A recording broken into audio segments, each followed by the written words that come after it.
Hello anime lovers, स्वागत है आपका वाइपर एनिमे एक्सप्लेन्ड चैनल पर। और आज हम देखेंगे डीमन स्लेयर सीजन 2 के नवे एपिसोड को। अगर आपने पिछले एपिसोड्स के वीडियोस नहीं देखे हैं तो उनकी लिंक आपको डिस्क्रिप्शन में मिल जाएगी। तो चलिए जानते हैं आगे की कहानी को इस एपिसोड के साथ, जिसका नाम है defeating an upper rank demon.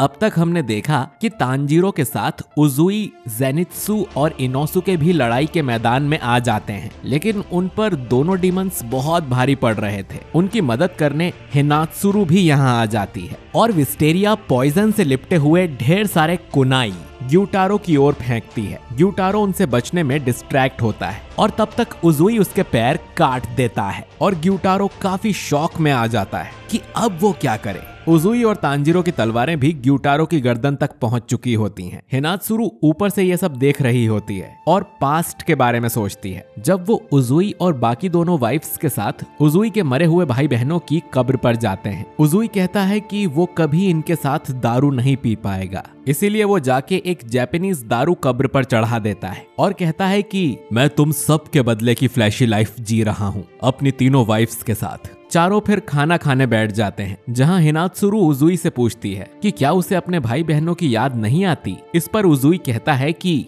एक भी दिन ऐसा नहीं है जब मैं उनके बारे में नहीं सोचता, पर मुझे ऐसा लगता है कि वो कल की ही बात है जब मैंने अपना घर छोड़ा था तुम तीनों के साथ। उजुई फिर उन तीनों को भी खाने को कहता है, जिस पर सुमा चिल्लाकर कहती है कि खाना बहुत टेस्टी है और माकियो उस पर फिर से चिल्लाने लगती है। तभी तेज हवा चलती है और साकुरा फ्लावर की एक पत्ती हिनात्सुरु के सिर पर लग जाती है, तो उजुई उसे प्यार से निकाल देता है। माकियो और सुमा को जलन होती है तो माकियो भी अपने सिर पर बहुत सारी पत्तियां लगा लेती है, पर उजुई समझ जाता है कि उसने ये जानबूझकर किया है। हिनात्सुरु फिर उजुई से वो पत्ती मांग लेती है और बहुत ही खुश हो जाती है, जिससे बाकी दोनों वाइफ्स चिल्लाने लगती हैं कि उन्हें भी पत्तियां चाहिए। और उजुई जवाब देता है कि यहाँ इतनी पत्तियां हैं, तुम्हें जो चाहिए वो उठा लो। कहानी दोबारा प्रेजेंट में आती है। उजुई देखता है कि अचानक ही ग्यूटारो के दोनों पैर रीजनरेट हो जाते हैं, यानी कि उस पर विस्टेरिया पॉइजन का असर खत्म हो गया। उजुई और तांजीरो की तलवार भी ग्यूटारो के सिर तक आ जाती है, लेकिन तब तक ग्यूटारो अपना blood demon art rotating circular slashes flying blood sicles इस्तेमाल करता है, जिससे उसके हाथों के चारों तरफ खून की रिंग्स बन जाती हैं, जो कि चाकू जितनी तेज होती हैं। तांजीरो को ये ब्लेड्स लगने वाली थी तो उजुई उसे लात मारकर दूर कर देता है। उजुई फिर साउंड ब्रीदिंग का फोर्थ फॉर्म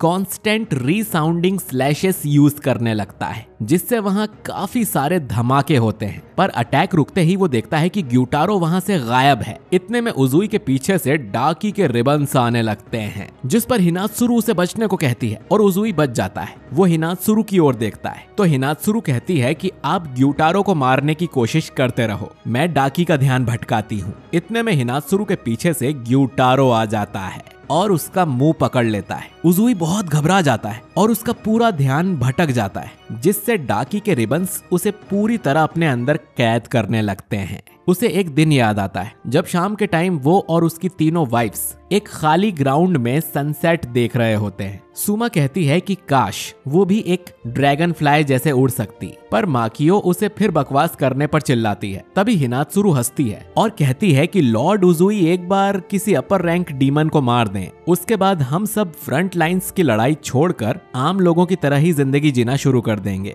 हम लोग अपनी मर्जी से शिनोबी नहीं बने थे, तो हमें कुछ तो करना ही पड़ेगा जिससे हमारे हाथों गई हुई जानों का बोझ हल्का हो सके। वो आगे कहती है कि हो सकता है जब वो दिन आए तब हम में से कोई एक वहां ना हो, पर वो दिन बहुत अच्छा होगा। और प्रेजेंट में आकर उसकी इसी बात से उजुई डरा हुआ होता है। तांजीरो दूर से सब देख लेता है और सोचता है कि उसे अब कुछ न कुछ तो करना ही पड़ेगा। वो जैसे तैसे उठकर भागना शुरू करता है और सोचता है कि ग्यूटारो उसे दमदार नहीं समझता, तो वो इस मौके का फायदा उठाकर हिनात्सुरु को बचा सकता है। पर उसमें इतनी हिम्मत नहीं होती है कि वो छत तक भी कूद सके। तो इस बार तांजीरो वाटर और फायर ब्रीदिंग मिला देता है और पता भी नहीं चलता कि कब वो जंप करके ग्यूटारो तक पहुंचा और उसे हिनात्सुरु से दूर कर दिया, जिससे ग्यूटारो तांजीरो से इम्प्रेस हो जाता है। तांजीरो सोचता है कि दोनों टेक्निक्स को मिलाने से वो अटैक भी कर पाएगा और जल्दी थकेगा भी नहीं। फिर तांजीरो उन तलवारबाजों के बारे में सोचता है जो सालों तक अपनी बेस्ट ब्रीदिंग स्टाइल ढूंढते हैं और ऐसे वो महान बनते हैं। उसे उरोकोडाकी ने जो फॉर्म सिखाया है वो इतना फ्लेक्सिबल है कि तांजीरो कोई भी फॉर्म कर सकता है। हालांकि वो ग्यूटारो जितना स्ट्रॉन्ग नहीं बन सकता है, लेकिन वो उरोकोडाकी के लेसन्स को वेस्ट नहीं होने देगा।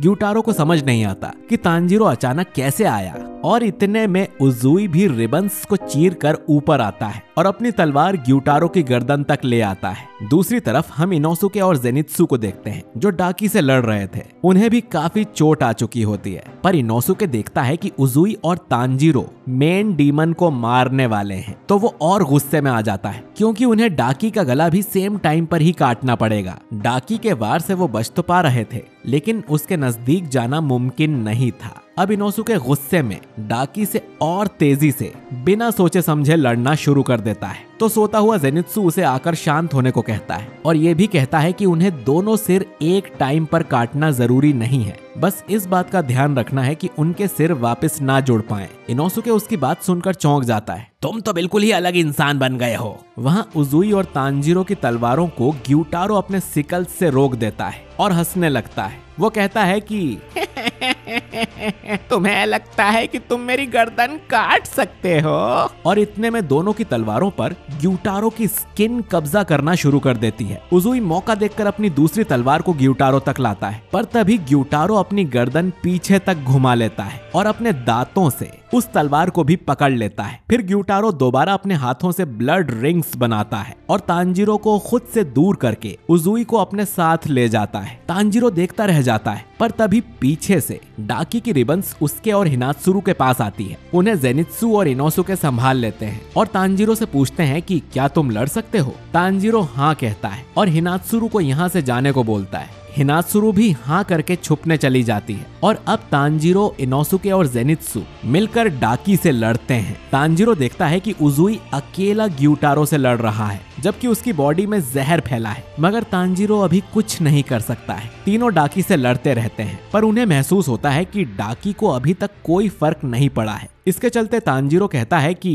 डाकी की गर्दन बहुत सॉफ्ट है और उसे काटने के लिए स्पीड चाहिए। वो मिलकर प्लान बनाते हैं कि इनोसुके अपनी दो तलवारों से डाकी के पास जाकर उसकी गर्दन काटेगा और बाकी दोनों उसे वहां तक पहुंचने में कवर देंगे। लॉर्ड इनोसुके कहता है कि अब सब कुछ मुझ पर छोड़ दो। तीनों के इस प्लान और गहरी दोस्ती का असर यहाँ दिखता है और इनोसुके उन पर भरोसा करके अपना बीस्ट ब्रीदिंग का 8th form explosive rush use करके तेजी से डाकी की ओर भागता है। वहीं जेनित्सु और तांजीरो डाकी के रिबन्स इनोसुके तक आने से बचाते हैं। डाकी को लगता है कि ये उसका कुछ नहीं बिगाड़ सकता है, पर वो देखती है कि इनोसुके सच में उसके करीब आ चुका है। इनोसुके अपनी दोनों तलवारें डाकी की गर्दन पर रख देता है, लेकिन डाकी बोलती है कि तुम इसे नहीं काट सकते। लेकिन अब लॉर्ड इनोसुके अपनी तलवारों को आरी की तरह आगे पीछे करने लगता है, जिससे डाकी की गर्दन कट के अलग हो जाती है। इनोसुके उछलकर डाकी का हेड पकड़ लेता है और उसे लेकर भागने लगता है। डाकी के रिबन्स अभी भी इनोसुके का पीछा करते हैं, मगर इनोसुके उनसे बचता हुआ भागता रहता है। वो कहता है कि तुम सब बड़े डीमन को संभालो,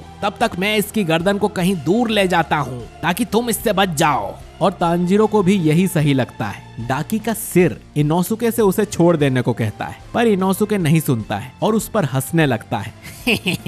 जल्दी ही तुम मारी जाओगी। मगर इतने में अचानक इनोसुके के पीछे ग्यूटारो आ जाता है और अपना सिकल इनोसुके के सीने के आर पार कर देता है और डाकी का सिर उससे वापस ले लेता है। तांजीरो शॉक हो जाता है कि ये कैसे हुआ। वो उजुई को ढूंढता है और देखता है कि उजुई जमीन पर बेजान पड़ा है, यहाँ तक कि उसका एक हाथ भी कट कर अलग हो चुका है। इतने में तांजीरो के पास डाकी के रिबन्स आ जाते हैं, जो कि आसपास की जगह को काट कर रख देते हैं, लेकिन जेनित्सु उसे बचाकर नीचे की ओर धक्का दे देता है और वो रिबन्स अब बस जेनित्सु को घायल करने वाले हैं। तांजीरो जेनित्सु को खुद का ध्यान रखने को कहता है और उसके दिमाग से सब ब्लैंक हो जाता है। वो सोचता है कि उसे अपना ध्यान भटकाना नहीं चाहिए था और ये सब जो भी हुआ है इसमें उसकी गलती है। वो इनोसुके से माफी मांगता है, उजुई से माफी मांगता है। वो गिरते हुए सबको सॉरी कहता है और बोलता है कि प्लीज मुझे माफ कर देना, और आखिर में वो नेजुको को भी सॉरी कहता है और बेहोश हो जाता है। और ये एपिसोड यहीं पर एंड हो जाता है। तो दोस्तों अब आगे और क्या होगा, क्या उजुई और इनोसुके सच में मर चुके हैं? क्या तांजीरो अकेला ग्यूटारो को हरा पाएगा? ये तो हमें अगले एपिसोड में ही पता चलेगा। और आने वाले एपिसोड्स को बिल्कुल भी मिस ना करने के लिए अगर आपने हमारे चैनल वाइपर एनीमे एक्सप्लेन्ड को सब्सक्राइब नहीं किया है तो सब्सक्राइब करके बेल आइकन दबाइए। वीडियो अच्छा लगा है तो इसे लाइक और शेयर कीजिए और कमेंट करके बताइए कि आपको ये एपिसोड कैसा लगा। मिलते हैं आपसे अगले वीडियो में। शुक्रिया।